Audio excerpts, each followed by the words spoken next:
ଏଠାରେ ଗମନାଗମ ଆଉ ପ୍ରତ୍ୟେକ ପ୍ରଭୁ ଆଶୀର୍ବାଦ ପାଏ। ତୁମର ଭଗବାନ ହସ୍ତରେ ସମର୍ପିତ ହୋଇ ପ୍ରାର୍ଥନା ଯୀଶୁଙ୍କ ମାଗିଲେ। ଆମେ ଆମ ପ୍ରସଙ୍ଗକୁ କେହି ଜଣେ ପିଲାମାନେ ଯଦି ମାଇକରେ ପଢିବେ ତ ବହୁତ ଭଲ ହେବ। ଏଭ୍ରି ପୁସ୍ତକ ତାହାର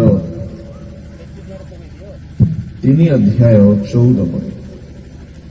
କାରଣ ଆରମ୍ଭରେ ଆମ୍ଭମାନଙ୍କର ଯେଉଁ ବିଶ୍ୱାସ ଥିଲା ତାହା ଯଦି ଶେଷ ପର୍ଯ୍ୟନ୍ତ ଦୃଢ ରୂପେ ଧରି ରଖୁ ତାହାହେଲେ ଖ୍ରୀଷ୍ଟଙ୍କ ସହଭାଗୀ ହୋଇ ରହିବୁ। ସମସ୍ତେ ମୋ ସହିତ ଟିକେ ପାଳି ଧରିବେ କି? ମୁଁ କହିବି, ମୋ ପଛେ ପଛେ ଆପଣମାନେ ସମସ୍ତେ କହିବେ। ଯାହାର ବାଇବଲ ଅଛି ତ ଭଲ କଥା, ଖୋଲିକି ମଧ୍ୟ ରଖିପାରିବେ। ଯେଉଁମାନେ ବାଇବଲ ଆଣିନାହାନ୍ତି ତ ମୋ ସହିତ ପାଳି ଧରନ୍ତୁ। ଏପରି ଲେଖା ଅଛି, କାରଣ ଆରମ୍ଭରେ ଆମ୍ଭମାନଙ୍କର ଯେଉଁ ବିଶ୍ୱାସ ଥିଲା ତାହା ଯଦି ଶେଷ ପର୍ଯ୍ୟନ୍ତ ଦୃଢ ରୂପେ ଧରି ରଖୁ ତାହାହେଲେ ଖ୍ରୀଷ୍ଟଙ୍କ ସହଭାଗୀ ହୋଇ ରହିବୁ।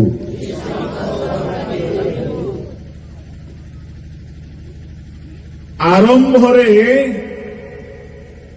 ଯେଉଁ ବିଶ୍ୱାସ ଥିଲା ସେହି ବିଶ୍ୱାସକୁ ଶେଷ ପର୍ଯ୍ୟନ୍ତ ଦୃଢ ଭାବରେ ଧରି ରଖିବାକୁ ପଡିବ। ପ୍ରଭୁଙ୍କ ଲୋକମାନେ, ଅନେକଙ୍କର ଆରମ୍ଭ ଭଲ ଥାଏ, ଶେଷ ଭଲ ଥାଏ।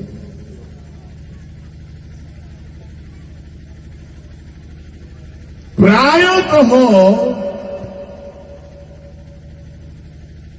ଅଧିକାଂଶ ମଣ୍ଡଳୀର ସେହି ଅବସ୍ଥା ଆମ ଓଡ଼ିଶାରେ। ମଣ୍ଡଳୀ ମାନଙ୍କର ଆରମ୍ଭ ବହୁତ ଭଲ। ଯଦି ଇତିହାସକୁ ଅନୁସନ୍ଧାନ କରିବା ଆଉ ଖୋଜିବା, ମଣ୍ଡଳୀ ଗୁଡାକର ଆରମ୍ଭ ବହୁତ ଭଲ ଥିଲା। ଏହି ଅଞ୍ଚଳର ମଣ୍ଡଳୀ ହେଉ କି ଅନ୍ୟ ଅଞ୍ଚଳର ମଣ୍ଡଳୀ ହେଉ, ଗ୍ରାମାଞ୍ଚଳର ହେଉ କି ସହରାଞ୍ଚଳର ହେଉ, ଆରମ୍ଭ ବହୁତ ଭଲ ଥାଏ। ପରେ ପରେ କାହିଁକି କେଜାଣି ଭଲ ରହୁନାହିଁ। ପ୍ରିୟ ଈଶ୍ୱରଙ୍କ ଲୋକମାନେ, ବାଇବଲ ଆମ୍ଭମାନଙ୍କୁ କୁହେ ଆରମ୍ଭ ଅପେକ୍ଷା ସମାପ୍ତି ଭଲ। ଯାହା ହଉ, ଏ ପଦଟା ମନେ ଅଛି। ଆମ ଆରମ୍ଭ ଭଲ ହେବା ଦରକାର, ସମାପ୍ତି ଭଲ ହେବା ଦରକାର। ଜଣେ ଯଦି ଆରମ୍ଭ କରିକି ସମାପ୍ତ କରିପାରିଲେ ନାହିଁ ଯେକୌଣସି କାମ, ରବି ବାବୁ ଗୀତ ଆରମ୍ଭ କଲେ ଅଧାରେ ଛାଡ଼ିଦେଲେ କେମିତି ଲାଗିବ? ଆପଣମାନେ ଗୀତ ଆରମ୍ଭ କରିବେ, ଅଧାରେ ଛାଡ଼ିଦେବେ। ଆପଣ ଭାତ ରାନ୍ଧିବେ, ଅଧାରେ ଚୁଲି ଲିଭେଇଦେବେ। ଆପଣ କଢେଇରେ ମାଉଁସ ବସାଇବେ, ଅଧାରେ ଚୁଲି ଲିଭିଯିବ। ଆପଣ ବିବାହ ବେଦୀରେ ବସିଥିବେ, ବାହାଘର ଅଧା ଚାଲିଥିବ, ବର ଉଠିକି ପଳେଇବ।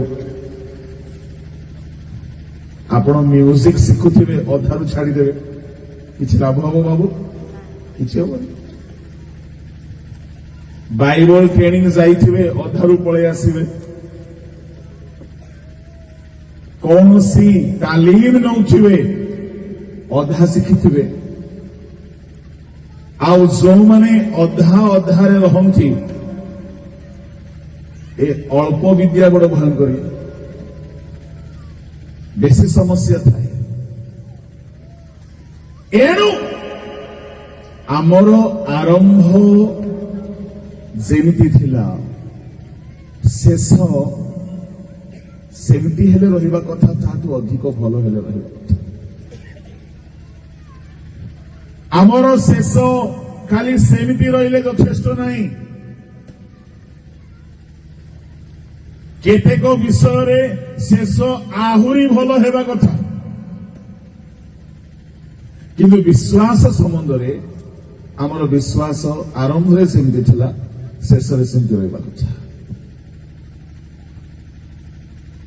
କିନ୍ତୁ ବାକ୍ୟ ଜ୍ଞାନରେ ସେମିତି ରହିଲେ ହେବ ନାହିଁ। ଆରମ୍ଭରେ ବାକ୍ୟ ଯେତିକି ଜାଣୁଥିଲୁ 30 ବର୍ଷ ପରେ ବି ସେତିକି ଜାଣୁଛୁ ବୋଲେ ହବ କି ନାହିଁ? ଆମେ ସ୍କୁଲରେ ଗଲାବେଳେ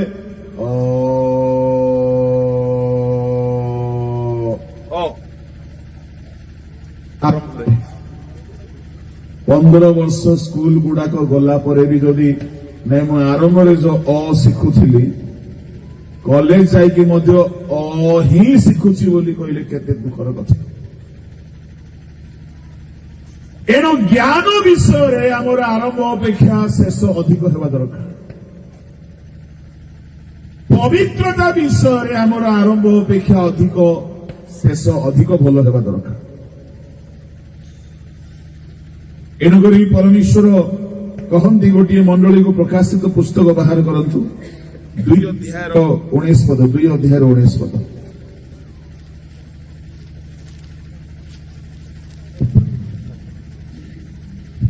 ଆମ୍ଭେ ତୁମ୍ଭର କର୍ମ, ପ୍ରେମ, ବିଶ୍ୱାସ, ସେବା ଓ ଧୈର୍ଯ୍ୟ ଜାଣୁ।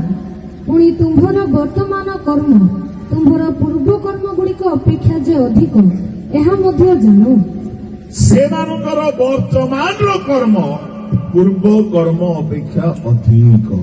ହାଲେଲୁୟା। ଆମର ବି କର୍ମ ପୂର୍ବ ଅପେକ୍ଷା ଅଧିକ ହେବାକୁ ପଡିବ। ଅନେକ କ୍ଷେତ୍ରରେ ଆମର ଯାହା ଥିଲା ସେତିକି ଥିଲା, ସେତିକି ରହିଲେ ଭଲ।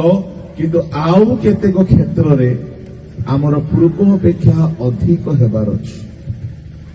କମ୍ ରହିଲେ ହେବ ନାହିଁ। ମାଇକ୍ର ସାଉଣ୍ଡ ମଧ୍ୟ ଆରମ୍ଭ ଅପେକ୍ଷା ଟିକେ ଅଧିକ ଭଲ ହେବାର ଅଛି। କଣ ଅପରେଟର ବାବୁ କଣ କଣ କର ଟିକେ? ଏଇଟା ଭଲ କି?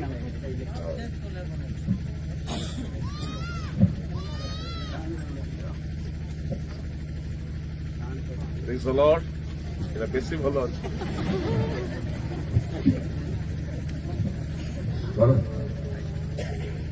Hallelujah. Praise the Lord. ପଡ଼ୋଶୀ ଲୋକକୁ ଟିକେ ଅନାନ୍ତୁ, ଆଉ ତା ସହିତ ହାତ ମିଶାନ୍ତୁ, ହ୍ୟାଣ୍ଡ ଶେକ୍ କରନ୍ତୁ, କୁହନ୍ତୁ ଆପଣ ବେଶୀ ସୁନ୍ଦର ଦେଖାଯାଉଛନ୍ତି ବୋଲି କୁହନ୍ତୁ।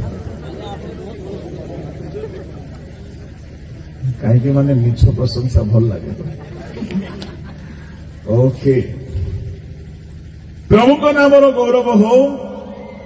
ମୁଁ ଆସି ବାକ୍ୟକୁ ଖାଲି ଆରମ୍ଭ କରିକି ରଖିବି, କାଲିକି ଯେମିତି ଆମେ ବହୁତ ସମୟ ଶୁଣିବା।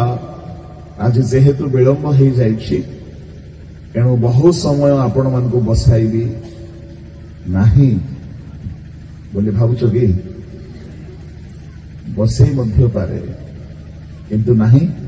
ଅଳ୍ପ ସମୟ ଆମେ ଦେଖିବା, ଅଳ୍ପ ସମୟ।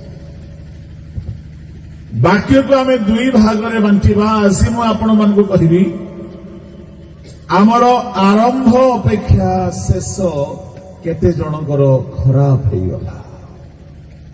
7 ଜଣଙ୍କର କଥା ମୁଁ ଟିକେ ଟିକେ କହିବି। କାଲିକି ଆମେ ତାହାକୁ ଆଉ ଟିକେ ଆଗକୁ କଢାଇ ନେବା। ଆରମ୍ଭରେ ସେମାନଙ୍କର ଯାହା ଯାହା ଥିଲା, ଶେଷ ବେଳକୁ ତାହା ତାହା ସେମାନେ ଧରି ରଖିପାରିବେ ନାହିଁ। ଏହି ତାଲିକାରେ ପ୍ରଥମ ବ୍ୟକ୍ତି ହେଉଛନ୍ତି ରାଜା ସାଉଲ। ସାଉଲ ରାଜାଙ୍କର ଆରମ୍ଭ ବହୁତ ଭଲ ଥିଲା। ଯଦି ଆପଣମାନେ ପଢିବାକୁ ଚାହିଁବେ, ପରମେଶ୍ୱର ତାଙ୍କୁ ଅଧା ରାସ୍ତାରେ ଅଗ୍ରାହ୍ୟ କରିଦେଇଛନ୍ତି। ପ୍ରଥମ ସାମୁଏଲ ବାହାର କରନ୍ତୁ, ଆଉ ଦେଖନ୍ତୁ ତାହାର 14 ଅଧ୍ୟାୟ ବାହାର କରନ୍ତୁ।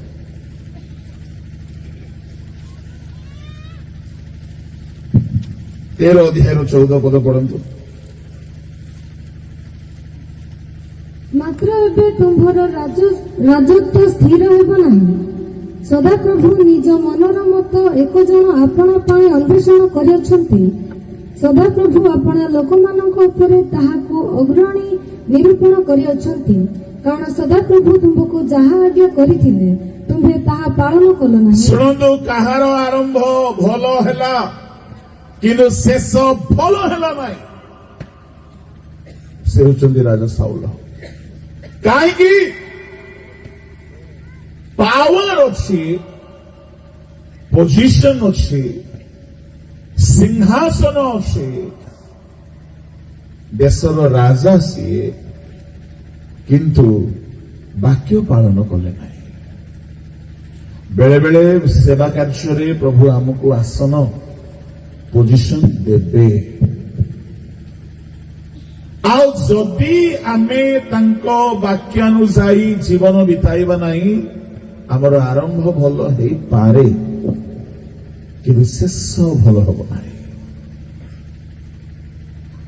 ପ୍ରଭୁଙ୍କ ଲୋକମାନେ ଏଣୁକରି ଆରମ୍ଭ ଠାରୁ ଶେଷ ପର୍ଯ୍ୟନ୍ତ ଭଲ ହେଇ ରହିବା ପାଇଁ ହେଲେ ଗୋଟିଏ ସୂତ୍ର, ଆରମ୍ଭ ପ୍ରଥମ ସୂତ୍ର ହେଲା ଆଜ୍ଞାବହତା। ସେଇ ଭୁଲ ଆଉ ଜଣେ କଲେ। ତାଙ୍କର ଆରମ୍ଭ ଏତେ ଭଲ ଥିଲା ଯେ ପରମେଶ୍ୱରଙ୍କ ପରି ଥିଲା, କିନ୍ତୁ ତାଙ୍କର ଶେଷ ଭଲ ହେଲା ନାହିଁ। ସେ ମଧ୍ୟ ଆଜ୍ଞାବହ ହେଲେ ନାହିଁ। ସେ ହେଉଛନ୍ତି ଆଦମ ହବା।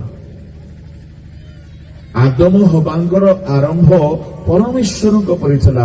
ପରମେଶ୍ୱର ଯେମିତି ଦେଖାଯାଉଥିଲେ ଆଦମ ହବା ସେମିତି ଦେଖାଯାଉଥିଲେ। ପରମେଶ୍ୱର ନିଜ ପ୍ରତିମୂର୍ତ୍ତିରେ ସାଦୃଶ୍ୟରେ ନିର୍ମାଣ କରିଥିଲେ। ପରମେଶ୍ୱରଙ୍କ ରୂପ ଯେମିତି ଆଦମ ହବାଙ୍କ ରୂପ ସେମିତି। ପରମେଶ୍ୱର ଯେପରି ପବିତ୍ର ଆଦମ ହବା ସେପରି ପବିତ୍ର। ପରମେଶ୍ୱର ଯେପରି ଆଦମ ହବା ସେପରି ନିରୋଗ। ରୋଗ ନାହିଁ, ପାପ ନାହିଁ, ଦୁଃଖ ନାହିଁ, କ୍ଲେଶ ନାହିଁ, କୌଣସି ପ୍ରକାର ଅସୁଚିତା ନାହିଁ। ଆଦମ ହବା ଈଶ୍ୱରଙ୍କ ପରି ଥିଲେ ଆରମ୍ଭରେ। ଆଜ୍ଞା ଲଙ୍ଘନ କରୁ କରୁ ସବୁ ହରାଇ ବସିଲେ। ଏଣୁ ଆମେ ଯୀଶୁଙ୍କୁ ଗ୍ରହଣ କଲୁ ସତ, କିନ୍ତୁ ଯୋଉ ବାକ୍ୟ ଆମକୁ ଦିଆଯାଇଛି ତାହାକୁ ଧରିକି ଚାଲୁଛୁ କି? ନା ଖାଲି ବର୍ଷ ପରେ ବର୍ଷ ବିତିଗଲା, ଆମେ ଯୀଶୁଙ୍କୁ ଗ୍ରହଣ କଲୁ, ଆମେ ଖ୍ରୀଷ୍ଟିଆନ ହେଲୁ, ଆମ ପିଲାମାନେ ଜନ୍ମ ହେଲେ, ସେମାନେ ଖ୍ରୀଷ୍ଟିଆନ ପରିବାରରେ ଜନ୍ମ ହେଲେ। ଚଳିବ ନାହିଁ, ଚଳିବ ନାହିଁ। ଆପଣ ବି ବାକ୍ୟକୁ ମାନିକି ଚାଲନ୍ତୁ, ଆପଣଙ୍କ ପିଲାମାନେ ମଧ୍ୟ ବାକ୍ୟକୁ ମାନିକି ଚାଲନ୍ତୁ। ଯେହେତୁ ଆଦମ ହବାଙ୍କର ଶେଷ ଅବସ୍ଥା ଭୟଙ୍କର ଥିଲା, ପତନ ହେଇଗଲା, ତାଡ଼ିତ ହେଇଗଲେ, ଅନନ୍ତ ଜୀବନ ହରାଇଲେ, ପାପର ଦାସ ହେଇଗଲେ, ଶୟତାନର ଫାନ୍ଦରେ ପଡ଼ିଗଲେ, ରୋଗ ପଶିଲା, ମୃତ୍ୟୁ ଆସିଲା, ଦୁଃଖ ଆରମ୍ଭ ହେଲା, ସବୁ ହରାଇଲେ। କାରଣ ଗୋଟିଏ ଭୁଲ, ଆଜ୍ଞା ଲଙ୍ଘନ। ଶୁଣନ୍ତୁ, ଆମେ ଯେ କେହି ହେଉ, ଆଜି ମୁଁ ଏଠାରେ ଠିଆ ହୋଇ ପ୍ରଚାର କରୁଛି, ଯଦି ମୁଁ ମଧ୍ୟ ଈଶ୍ୱରଙ୍କ ବାକ୍ୟକୁ ଗୁରୁତ୍ୱ ଦେବି ନାହିଁ ନିଜ ଜୀବନ ପାଇଁ, ମୋର ଶେଷ ବିପଦ ହେଇପାରେ। ଏଣୁ ଶୁଣନ୍ତୁ, ବିଚାର ଦିନରେ ସମସ୍ତ ବିଶ୍ୱାସୀ ମାନଙ୍କୁ ବିଚାର କରାଯିବ। କାହାକୁ ଆଜ୍ଞା ସ୍ୱର୍ଗରେ ସ୍ଥାନ ଦିଆଯିବ? ଯେ ବାକ୍ୟ ଅନୁଯାୟୀ ଜୀବନ ଯାପନ କରିଛି। ମୁଁ ଯୀଶୁଙ୍କୁ ଜାଣିଥିଲି, ମୁଁ ଯୀଶୁଙ୍କୁ ବିଶ୍ୱାସ କରୁଥିଲି ଯେ ମୁଁ ବାକ୍ୟ ପାଳନ କରୁନଥିଲି। ମଦ ପିଇକି, ଖଇନି ଖାଇକି, ଗୁଟକା ଖାଇକି, ପାପ କରିକି, ବ୍ୟଭିଚାର କରିକି, ଦୁନିଆ ଧନ୍ଦା କରିକି, ଖ୍ରୀଷ୍ଟିଆନ ହେଇକି ରହିକି କଣ ଭାବୁଛନ୍ତି ଆପଣମାନେ ସ୍ୱର୍ଗ ଚାଲିଯିବେ? ଆମର ଆରମ୍ଭରୁ ଶେଷ ପର୍ଯ୍ୟନ୍ତ ଈଶ୍ୱରଙ୍କ ବାକ୍ୟରେ ଆମକୁ ସ୍ଥିର ହେଇକି ରହିବାକୁ ପଡିବ। ବୋଲେ ସାଉଲ ହରାଇଲା ପରି ଆଦମ ହବା ହରାଇଲା ପରି ହରାଇ ବସିବେ। ଦ୍ୱିତୀୟ ବ୍ୟକ୍ତି ବା ଦ୍ୱିତୀୟ ବିଷୟ ବ୍ୟକ୍ତି କହିଲେ ସୀମିତ ହେଇଯିବ। ଦ୍ୱିତୀୟ ବିଷୟ ହେଲା ଲୋଭ। ଲୋଭ ହେତୁରୁ କାରି ଆରମ୍ଭ ଭଲ ଥିଲା କିନ୍ତୁ ଶେଷ ଖରାପ ହେଇଗଲା। ଲୋଭକୁ ସାନ ପାପ ବୋଲି ଭାବନ୍ତୁ ନାହିଁ। ଜଣେ ହେଲେ ଗିହେସି ଆଉ ଜଣେ ହେଲେ ଇସ୍କାରିୟତ ଯିହୁଦା। ଏ ଦୁଇ ଜଣ ବ୍ୟକ୍ତି ଏମାନଙ୍କର ଆରମ୍ଭ ବହୁତ ଭଲ ଥିଲା। ଗିହେସି ଏଲିୟଙ୍କ ଶିଷ୍ୟ ଏଲିଶାଙ୍କ ପଛେ ପଛେ ଚାଲୁଛି। ଏଲିୟଙ୍କର 2 ଗୁଣ ପାଇଥିଲେ ଏଲିଶାଏ। ଏଲିୟଙ୍କର କେତେ ଗୁଣ ପାଇପାରିଥାନ୍ତା ଗିହେସି? 4 ଗୁଣ। ଏଲିଶାଙ୍କର 2 ଗୁଣ ମାଗି ପାରିଥାନ୍ତା ସେ। ଏଲିଶାଙ୍କର 2 ଗୁଣ ଯଦି ମାଗିଥାନ୍ତା ଏଲିଶା ଦେଇଥାନ୍ତେ କି ନାହିଁ? ସେ ନିଜେ ପାଇଛନ୍ତି ପରା, ସେ ଦେଇଥାନ୍ତେ। କିନ୍ତୁ ଫଟା କପାଳ। କାହିଁକି ସେ ହରାଇଲା? ଜଏନ୍ କରିଥିଲା ମିନିଷ୍ଟ୍ରିରେ। ଭାବିଥିବ ଦିନେ ମୁଁ ଚେୟାରମ୍ୟାନ ହେବି, ଦିନେ ମୁଁ ଡାଇରେକ୍ଟର ହେବି, ଦିନେ ମୁଁ ବଡ ପ୍ରଫେଟ ହେବି, ଦିନେ ମୁଁ ବିଶପ ହେବି, ଦିନେ ମୁଁ ବଡ ସ୍ପିକର ହେବି, ଦିନେ ମୁଁ ଗ୍ରେଟ୍ ମ୍ୟାନ ଅଫ ଗଡ ହେବି। କିନ୍ତୁ ଲୋଭ ଖାଇଦେଲା। ଆପଣମାନେ ଲୋଭୀ ନଥିବେ ବୋଲିକି ମୁଁ ଭାବୁଛି। 10 ମାଂସ ଦଉଛନ୍ତି ତ?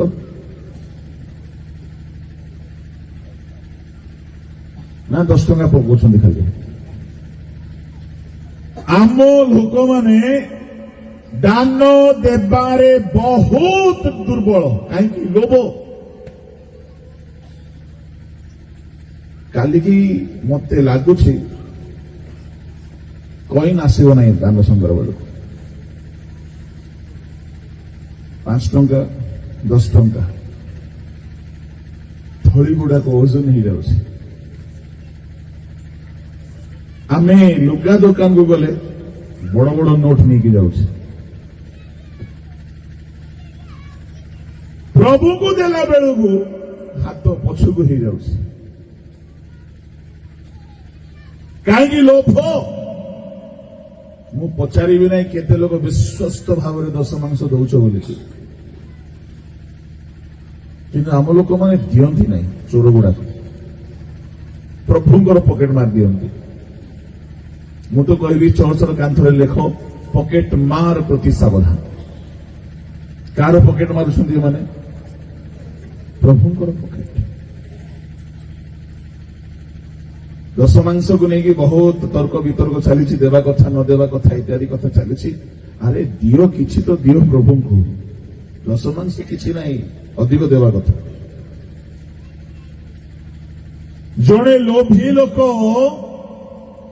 କେହି ଏତେ ଲୋଭୀ ଯେ ନିଜ ଦେହର ଜ୍ୱର ମଧ୍ୟ ଦେବେ ନାହିଁ କାହାକୁ, ଦେହର ମଇଳା ବି କାହାକୁ ଦେବେ ନାହିଁ। ଏତେ ଲୋଭୀ, କିଛି ଦେବେ ନାହିଁ। ମୁଁ କହିବା ପାଇଁ ଚାହେଁ, ଲୋଭ ହେତୁରୁ ଇସ୍କାରିୟତ ଯିହୁଦା ଆରମ୍ଭ କରିଥିଲା, ହରାଇଦେଲା। ଗେହେଜି ଆରମ୍ଭ କରିଥିଲା, ହରାଇଦେଲା। ଲକ୍ଷ୍ୟ ଭ୍ରଷ୍ଟ ହେଇଯିବ। କାହିଁକି? ଆଜ୍ଞା ବିଲିୟମ ହରାଇଲା। ଆରମ୍ଭ କରିଥିଲା ଭାବବାଦୀ ହେଇକି, ଶେଷ କରିପାରିଲା ନାହିଁ। ଲୋଭ। କେହି ଏତେ ଲୋଭୀ ଯେ ପଡୋଶା ଘର ଲୋକକୁ ଟିକେ ସାହାଯ୍ୟ କରିବେ ନାହିଁ। ଟଙ୍କା ଥିବ, ଧନ ଥିବ, ଖାଇବାକୁ ଥିବ, ପିନ୍ଧିବାକୁ ଥିବ, ଦେବେନି। ଏଣୁ ମୁଁ କହିବା ପାଇଁ ଚାହେଁ, ପ୍ରଭୁଙ୍କ ଲୋକମାନେ, ଯଦି ଆମର ଆରମ୍ଭ ଅପେକ୍ଷା ଶେଷ ଭଲ ହେଉ, ଆରମ୍ଭ ଠାରୁ ଶେଷ ଭଲ ହେଉ, ଶେଷ ପର୍ଯ୍ୟନ୍ତ ଆମେ ଭଲ ହେଇକି ରହୁ, ଲୋଭ ଛାଡ଼ନ୍ତୁ। କାହିଁକି ଲୋଭ ଛାଡ଼ିବା କଥା ଦରକାର? ଲୋଭ ପ୍ରତିମା ପୂଜା ସହିତ ସମାନ ଅଟେ। ଲୋଭ ଗୋଟେ ଏତେ ଭୟଙ୍କର ପାପ ଯେ ତାହାକୁ ମୂର୍ତ୍ତି ପୂଜା ବୋଲି କୁହାଯାଉଛି। ଏତେ ବଡ଼ ପାପ ଅଟେ। ବାହାର କରନ୍ତୁ ଏଫେସୀୟ ମଣ୍ଡଳୀକୁ ପାଉଲଙ୍କର ପତ୍ର, ସେଠାରେ ଲେଖା ଅଛି 5 ଅଧ୍ୟାୟ 5 ପଦ। କାରଣ ତୁମ୍ଭେମାନେ ନିଶ୍ଚୟ ରୂପେ ଜାଣ ଯେ କୌଣସି ବ୍ୟଭିଚାରୀ ବା ଅଶୁଦ୍ଧାଚାରୀ ବ୍ୟକ୍ତି ବା ଲୋଭୀ ସେ ତ ଦେବପୂଜକ, ଏମାନଙ୍କର ଖ୍ରୀଷ୍ଟ ଓ ଈଶ୍ୱରଙ୍କର ରାଜ୍ୟରେ ଅଧିକାର ନାହିଁ। ସେ ତ ଦେବ ପୂଜକ। ଯଦି ଆପଣ ଭାବୁଛନ୍ତି ମୁଁ ଖାଲି ଲୋଭୀ ସିନା, ମୁଁ ଆଉ କଣ ପାପ କରୁଛି କି? ନାହିଁ, ଲୋଭ କରିବା, ଦେବ ପୂଜା କରିବା ଏକା ପାପ ଅଛି।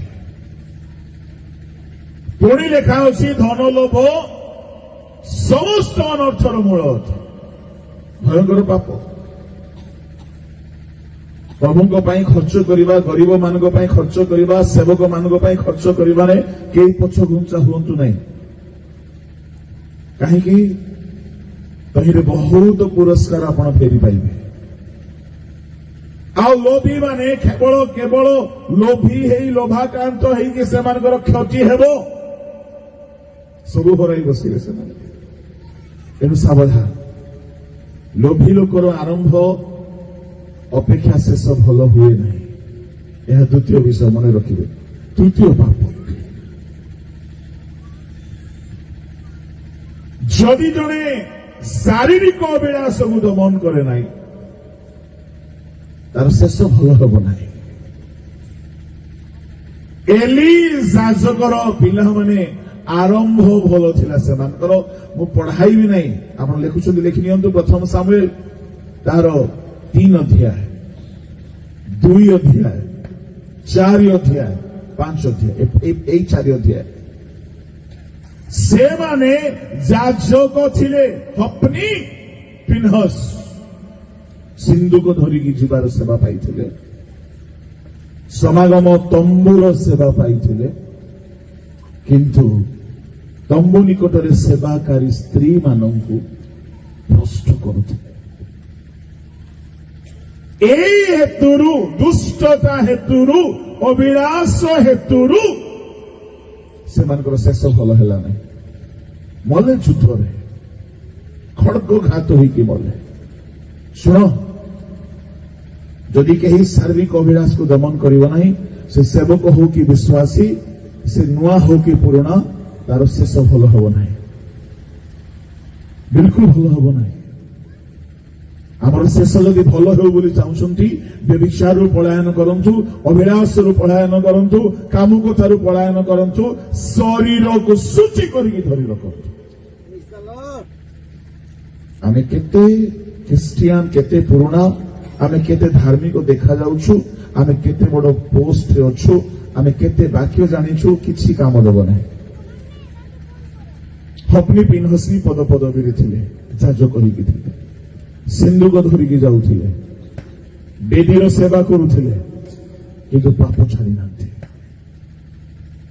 ବିଶେଷ କରି ଅଭିଳାଷ, ବ୍ୟଭିଚାର ଛାଡ଼ି ନାହାନ୍ତି। କି ଲାଭ ହେବ?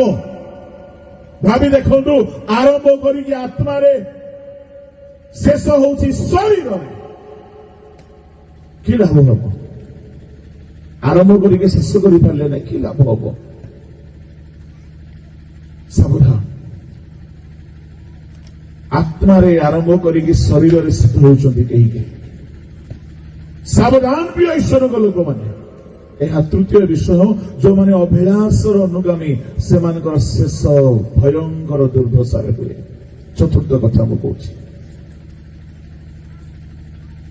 ଯେଉଁମାନେ ଆସନର ଲୋଭୀ, ସେମାନଙ୍କର ଶେଷ ଭଲ ହୁଏ ନାହିଁ। ଆସନ ଲୋଭୀ, ପଦ ପଦବୀର ଲୋଭୀ। ପ୍ରଭୁ ଆପଣଙ୍କୁ ମନୋନୀତ କରିଛନ୍ତି ତ ନିଶ୍ଚୟ ସେ ଦେବେ। ଯଦି ପ୍ରଭୁ ଆପଣଙ୍କୁ ବାଛିଛନ୍ତି କୌଣସି ପଦ ଦେବା ପାଇଁ, କେହି ଅଟକାଇ ପାରିବ ନାହିଁ, ସେ ଦେବେ। କିନ୍ତୁ ପଦ ପଦବୀକୁ ପାଇବା ପାଇଁ କୌଣସି କୁ ଯନ୍ତ୍ରଣା ମନ୍ତ୍ରଣା ନ କରୁ। ସେମାନଙ୍କର ଶେଷ ଖରାପ ହେଇଯାଏ। ଉଦାହରଣ ହଉଛି ଜାରବିଆମ। ଜାରବିଆମକୁ ପ୍ରଭୁ ଟାଣି ଆଣିକି ସିଂହାସନ ଦେଇଥିଲେ। ଷ୍ଟୋରିକୁ ଆପଣମାନେ ପାଇପାରିବେ ପ୍ରଥମ ରାଜାବଳୀ 12 ଅଧ୍ୟାୟ 13 ଅଧ୍ୟାୟ 14 ଅଧ୍ୟାୟ। ଜାରବିଆମ କିଏ ଥିଲା? ତାର ପିତୃପୁରୁଷ ମାନେ ରାଜା ନଥିଲେ। ଯଦି ଆପଣ ଜାରବିଆମ କଥା ଦେଖିବେ, ଜାରବିଆମର ପିତୃପୁରୁଷ ମାନେ ସେମାନେ ରାଜା ନଥିଲେ। ଜାରବିଆମ ଗୋଟିଏ ସାଧାରଣ ଲୋକ ଥିଲା। ଆଉ ସୋଲୋମନ ତାହାକୁ ଆଣିକି ପଦ ପଦବୀରେ ବିଭୂଷିତ କଲେ। ଯୋସେଫ ବଂଶ ଉପରେ ତାହାକୁ ଅଧ୍ୟକ୍ଷ କଲେ। କାହିଁକି? ସେ ପରିଶ୍ରମୀ ଥିଲା। କିନ୍ତୁ କାଳକ୍ରମେ କଣ ହେଲା? ପରମେଶ୍ୱର ତାହାକୁ ଆହୁରି ଉଠାଇଲେ। ଆଉ ସେ ଦେଖିଲା ମତେ ପ୍ରଭୁ ରାଜା ବନାଉଛନ୍ତି। ମୁଁ ଘଟଣାକୁ ସଂକ୍ଷିପ୍ତ କରୁଛି। କାଳେ ମୋ ଲୋକମାନେ ଯଦି ଜିହୁଦାକୁ ପଳେଇବେ ତ ରାଜ୍ୟ ସେମାନଙ୍କର ହେବ, ମୁଁ କାଳେ ଆସନ ହରାଇବି ବୋଲିକି ବେଥେଲରେ ଗୋଟେ ଦାନରେ ଗୋଟେ ସୁନାର ବାଛୁରୀ ତିଆରି କରିକି ରଖିଲା। ଆଉ କହିଲା, ହେ ଇସ୍ରାଏଲୀୟ ମାନେ, ଏ ବାଛୁରୀ ହିଁ ସଦାପ୍ରଭୁ। କାହିଁକି ଆଜ୍ଞା ବାଛୁରୀ ତିଆରି କଲା? ଲୋକମାନେ ଯଦି ଜେରୁସାଲେମକୁ ଯିବେ, ଜେରୁସାଲେମର ରାଜାକୁ ଦେଖିବେ, କାଳେ ସେପଟ ରାଜାକୁ ଭଲ ପାଇବେ, ମତେ ମାରିଦେବେ, ମୋର ଆସନ ପଳେଇବ। କେହି କେହି ଥାନ୍ତି କାହାକୁ ଆସନ ନ ମିଳୁ, ମତେ ହିଁ ଆସନ ମିଳୁଥାଉ। ମୁଁ କହିବା ପାଇଁ ଚାହେଁ, ଯଦି ପ୍ରଭୁ ଚାହିଁବେ ଆପଣଙ୍କୁ ଆସନ ଦେବା ପାଇଁ କେହି ଅଟକେଇ ପାରିବେ ନାହିଁ। କିନ୍ତୁ ଆସନ ପାଇବା ପାଇଁ ଲୋଭାକ୍ରାନ୍ତ ହୋଇ ଷଡ଼ଯନ୍ତ୍ର କରିକି କୁକର୍ମ କରିବାର କେବେ ନାହିଁ। ଯଦି ସେମିତି କରନ୍ତି ସେମାନଙ୍କର ଶେଷ ଖରାପ ହେଇଯିବ। ପ୍ରମାଣ ହେଉଛି ଲୁସିଫର। ଲୁସିଫରକୁ ପ୍ରଭୁ ଆସନ ଦେଇଥିଲେ। ସ୍ୱର୍ଗରେ ତାର ଗୋଟେ ସିଂହାସନ ଥିଲା, କିନ୍ତୁ ସେ ଆଉ ବଡ଼ ସିଂହାସନ ପାଇଁ ଲୋଭୀ ହେଉଛି। ସେ ରହିପାରିଲା ନାହିଁ, ତାର ପତନ ହେଲା। ମୁଁ କହିବା ପାଇଁ ଚାହେଁ, ଯୋଉମାନେ ଆସନ ପାଇଁ ମରନ୍ତି, ଆଜିକାଲିର ମଣ୍ଡଳୀ ମାନଙ୍କରେ ପଦ ପଦବୀ ପାଇବା ପାଇଁ, ସେକ୍ରେଟାରୀ ହେବା ପାଇଁ, ପ୍ରେସିଡେଣ୍ଟ ହେବା ପାଇଁ, ଲିଡର ହେବା ପାଇଁ ଷଡ଼ଯନ୍ତ୍ର ଚାଲିଛି। ପଇସା ଖାଉଛନ୍ତି, ଲାଞ୍ଚ ଦେଉଛନ୍ତି। ଏଇରେ ଖରାପ ହେଇଗଲା। ସାବଧାନ ପ୍ରଭୁଙ୍କ ଲୋକମାନେ। ଲୁସିଫରର ଆରମ୍ଭ ଭଲ ଥିଲା, ସ୍ୱର୍ଗଦୂତ ଥିଲା, ଶେଷରେ ଭୂତ ହେଇଗଲା, ଶୈତାନ ହେଇଗଲା। ଜାରବିଆମର ଆରମ୍ଭ ଭଲ ଥିଲା, ଶେଷରେ ଅଭିଶପ୍ତ ହେଇଗଲା। କାହିଁକି? ପଦ ପଦବୀର ଲୋଭ। ମୁଁ ଆପଣମାନଙ୍କୁ ଚେତାଇ ଦେବା ପାଇଁ ଚାହେଁ, ଆମର ଆରମ୍ଭ ଆଉ ଶେଷ ଭଲ ହେଇକି ରହୁ ବୋଲି ଚାହୁଁଛନ୍ତି। ପଦ ପଦବୀର ଲାଳସା ନ ରହୁ। ପ୍ରଭୁ ଯଦି ଦେଉଛନ୍ତି ପଦ ପଦବୀ, ତହିଁରେ ବିଶ୍ୱସ୍ତ ହେଇକି ସେବା କରିବା କଥା। ଲାଳସା ନ ରହୁ, ନହେଲେ ଆମେ ବି ନିରସ୍ତ ହେବାର ବିଳମ୍ବ ହେବ ନାହିଁ। ମୁଁ କହିଲି, ଆଜ୍ଞାବହତା ଯଦି ଅଛି, ପ୍ରଥମ କଥା, ତାହେଲେ ଆମେ ଆରମ୍ଭରୁ ଶେଷ ଯାଏ ଭଲ ହେଇକି ରହିବା। ଯଦି ଆମେ ଲୋଭ ଶୂନ୍ୟ ହେଇକି ଯିବା, ତାହେଲେ ଆମେ ବି ଆରମ୍ଭରୁ ଶେଷ ଯାଏ ଭଲ ହେଇକି ରହିପାରିବା। ତୃତୀୟ କଥା ମୁଁ କହିଲି, ଯଦି ଆମେ ଶାରୀରିକ ଅଭିଳାଷକୁ ଦମନ କରିବା, ଆମର ଆରମ୍ଭ ଏବଂ ଶେଷ ଭଲ ହେବ। ଚତୁର୍ଥ କଥା ମୁଁ କହିଲି, ଯଦି ଆମେ ଆସନ ଲୋଭୀ, ପଦ ପଦବୀର ଲୋଭୀ ହେବା ନାହିଁ, ଆମର ଆରମ୍ଭ ଏବଂ ଶେଷ ଭଲ ହବ। ପଞ୍ଚମ କଥା, ଯଦି ପ୍ରଭୁଙ୍କ ଲୋକମାନେ ଆମେ ଯଦି ଆହାବ ପରି ହେବା ନାହିଁ, ଆହାବ ଏକ ଦୁଷ୍ଟା ସ୍ତ୍ରୀକୁ ବିବାହ କଲା, ତାର କଥାରେ ପଡି ପରମେଶ୍ୱରଙ୍କୁ ଛାଡି ବିପଦଗାମୀ ହେଲା। ତାର ଆରମ୍ଭ ଭଲ ଥିଲା, ଶେଷରେ ଅଭିଶପ୍ତ ହେଇକି ସେ ମରୁଛି। ମୁଁ କହିବା ପାଇଁ ଚାହେଁ, ଯଦି ଆମର ଆରମ୍ଭ ଏବଂ ଶେଷ ଭଲ ହଉ ବୋଲି ଚାହୁଁଛୁ, ଶୁଣ, ଠିକ ଲୋକ ସହିତ ଫେଲୋସିପ ରଖିବେ। ଯଦି ଆହାବ ବିବାହ କରିଥାନ୍ତା ଗୋଟିଏ ବିଶ୍ୱାସିନୀ ମହିଳାକୁ, ସେ ଭ୍ରଷ୍ଟ ହୋଇନଥାନ୍ତା। ଆମ ଭେଣ୍ଡିଆ ମାନେ ଆଜିକାଲି ଫେସବୁକରେ ବାହା ହେଉଛନ୍ତି, ସୋସିଆଲ ମିଡିଆରେ କନ୍ୟା ଖୋଜୁଛନ୍ତି, ନିଜ ଇଚ୍ଛାରେ କରୁଛନ୍ତି। ଶୁଣ, କାରି କାରି ଆତ୍ମିକ ଜୀବନ ନଷ୍ଟ ହେଇଯାଉଛି। ମୁଁ ଆପଣଙ୍କୁ କହିବା ପାଇଁ ଚାହେଁ, ଯଦି ଲୋଟ ବିନଷ୍ଟ ହେଲା, ତାର ବଂଶ ଅଭିଶପ୍ତ ହେଲା, କାହିଁକି ଜାଣିଛନ୍ତି? ସେ ଠିକ ଲୋକକୁ ଛାଡ଼ିଦେଇ ସୋଦମ ଗମୋରାରେ ଯାଇକି ଘର ବନେଇଲା। ଅବ୍ରାହମ ସାଙ୍ଗରେ ରହୁଥିଲା, କାହାର କଥାରେ ଅବ୍ରାହମକୁ ଛାଡ଼ିଲା? ମେଷପାଳକ ମାନଙ୍କର ଝଗଡା ହଉଛି ବୋଲି। ମେଷୋପୋଟାମିଆରୁ ବାହାରି ଆସିଛି ଅବ୍ରାହମଙ୍କ ସହିତ, ଦୀର୍ଘ ବର୍ଷ ଅବ୍ରାହମଙ୍କ ସାଙ୍ଗରେ ସାଙ୍ଗରେ ରହୁଛି। ଅବ୍ରାହମ କିଏ? ପରମେଶ୍ୱରଙ୍କର ବନ୍ଧୁ। ସକାଳେ ଦିନରେ ରାତିରେ ପ୍ରଭୁ କଥା କହୁଛନ୍ତି। ମେଣ୍ଢା ବେପାର ଭଲ ହଉ ବୋଲି ପ୍ରଭୁଙ୍କୁ ଛାଡିକି ପଳେଇଛି। ଆଉ କୁଆଡେ ଯାଇଛି ଆଜ୍ଞା? ସୋଦମ ଗମୋରାରେ ଘର ବନେଇକି ଅଛି। ଅବ୍ରାହମଙ୍କ ପାଖରେ ଥିଲାବେଳେ ତମ୍ବୁରେ ରହୁଥିଲା। ଯେ ଦେଶ ଯାଇ ସେ ଫଳ ଖାଇ, ଜୈସା ଦେଶ ऐसा भेष। ଅବ୍ରାହମ ଘରେ ଥିଲା, ଗିର୍ଜା ପ୍ରାର୍ଥନା ସବୁ ହେଉଥିବ। ସୋଦମ ଗମୋରାରେ କିଏ ଗିର୍ଜା କରିବା ସାଙ୍ଗରେ? ତା ସ୍ତ୍ରୀ ତ ଲୋଭୀଟା, ତା ଜୁଇ ମାନେ ତ ପରିହାସ କରିବା ଲୋକମାନେ। ଏକାକି ପଡିଗଲା। ପରିଶେଷରେ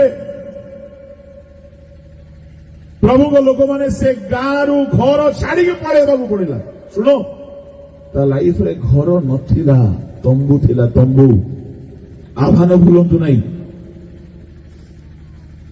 ଅଗ୍ନିବୃଷ୍ଟି ହେଇ ଘର ପଡିଯାଉଛି। ତା ସ୍ତ୍ରୀ ବିପଥଗାମୀ ହେଇକି ଲବଣ ସ୍ତମ୍ଭ ହେଲା। ତାର ଦୁଇଟା ଝିଅ ମାନେ ବାପାକୁ ମଦ ପିଆଇ, ଦ୍ରାକ୍ଷାରସ ପିଆଇକି ଯାହା କଲେ ଘୃଣ୍ୟ କର୍ମ। ସନ୍ତାନ ଜନ୍ମ ହେଲା, ମୟାବ ମୟାବ ଅଭିଶପ୍ତ ହେଲା। କାହିଁକି? ପ୍ରଭୁଙ୍କ ଲୋକକୁ ଛାଡିକି ନିଜର ସୁବିଧା ଖୋଜିଲେ ଏମିତି ହବ। ଏଣୁ ଆତ୍ମିକ ଲୋକ ସହିତ ସହଭାଗିତା ଯଦି କରିବେ ନାହିଁ, ଆରମ୍ଭ ଭଲ ହେଇଥିଲେ ମଧ୍ୟ ଶେଷ ଖରାପ ହେବାର ସମ୍ଭାବନା ଅଛି। ଆତ୍ମିକ ଲୋକକୁ ଛାଡନ୍ତୁ ନାହିଁ। ଯୁବାମାନେ ବିବାହ କରିବ, ବେଶୀ ରୂପ ରଙ୍ଗ ଗୋରା ଦେଖିବ ନାହିଁ, ଆତ୍ମିକତାକୁ ଦେଖ। ଧନ ଏସବୁ ପରେ ଦେଖ। ସୁନ୍ଦରତା ହେଲେ ଚଳିବ, ନହେଲେ ଚଳିବ। ଆତ୍ମିକତା ନହେଲେ ଚଳିବ ନାହିଁ। ଆହାବର ସମସ୍ୟା ହେଲା, ଆହାବ ଗୋଟିଏ ଏମିତି ସ୍ତ୍ରୀକୁ ବାହା ହେଲା ଯିଏକି ଦୁଷ୍ଟ ଆଉ ଗୁଣୀ ଗାରୁଡି ତନ୍ତ୍ର ମନ୍ତ୍ରକୁ ବିଶ୍ୱାସ କରିବା ସ୍ତ୍ରୀ। ବିଜାତି ଝିଅ। ଆହାବର ଆରମ୍ଭ ଭଲ ଥିଲା, ଶେଷ ଖରାପ ହେଇଗଲା। ମୁଁ ଆପଣମାନଙ୍କୁ ଚେତାଇ ଦେବା ପାଇଁ ଚାହେଁ, ଆପଣମାନଙ୍କର ଆରମ୍ଭ ଠାରୁ ବର୍ତ୍ତମାନ ଭଲ ଅଛି ତ? ଯଦି ଭଲ ନାହିଁ, ଟିକେ ଚେକ୍ କରନ୍ତୁ କୋଉଠି ଆପଣଙ୍କର ସମସ୍ୟା ଅଛି। ଆଉ ଗୋଟିଏ କଥା, ଆଦ୍ୟ ପ୍ରେମ ପରିତ୍ୟାଗ କଲେ ଆମର ଶେଷ ଦୁର୍ଦ୍ଦଶା ହେଇଯାଏ। ପ୍ରକାଶିତ 2 ଅଧ୍ୟାୟ ତାର 4-5 ଏଫେସୀୟ ମଣ୍ଡଳୀକୁ ସୂଚନା ଦିଆଗଲା, ତୁମେ ଆପଣ ଆଦ୍ୟ ପ୍ରେମ ପରିତ୍ୟାଗ କରିଅଛ। ପଢିଦିଅନ୍ତୁ।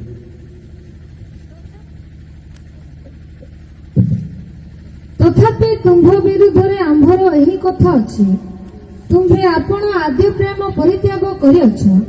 ଏଣୁ କେଉଁଠାରୁ ତୁମ୍ଭର ପତନ ହୋଇଅଛି ତାହା ସ୍ମରଣ କରି ମନ ପରିବର୍ତ୍ତନ କର ଓ ଆଦ୍ୟ କର୍ମ ସବୁ କର।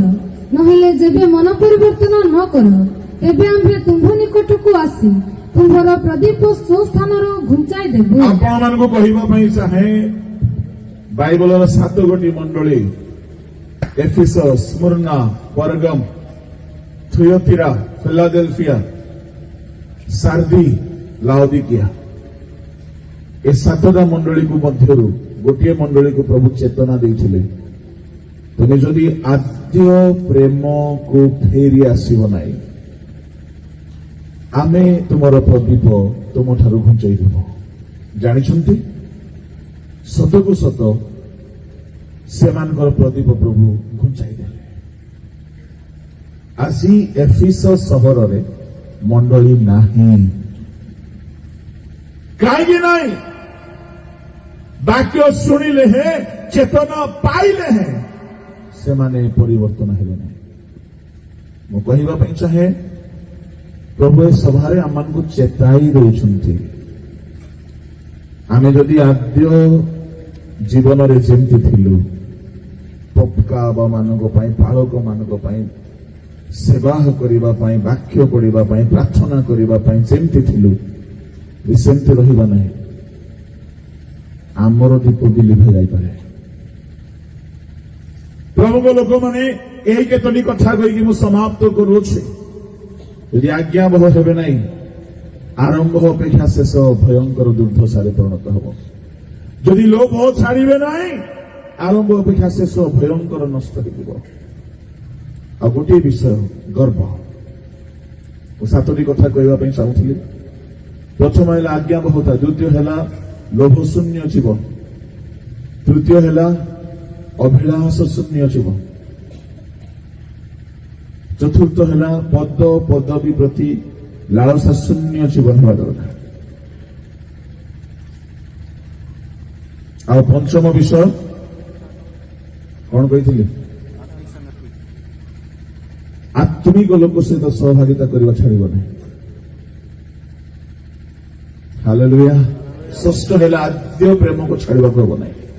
ସପ୍ତମ, ନମ୍ର ହୋଇକି ରହିବ, ଗର୍ବ ଛାଡ଼ିବ ନାହିଁ। ଯେମିତିକି ଗର୍ବ ଛାଡ଼ିବ, ନମ୍ର ହୋଇକି ରହିବ। ପ୍ରେଜ୍ ଦ ଲର୍ଡ। ହାଲେଲୁୟା। ସହଜ ନାହିଁ ଆଜ୍ଞା।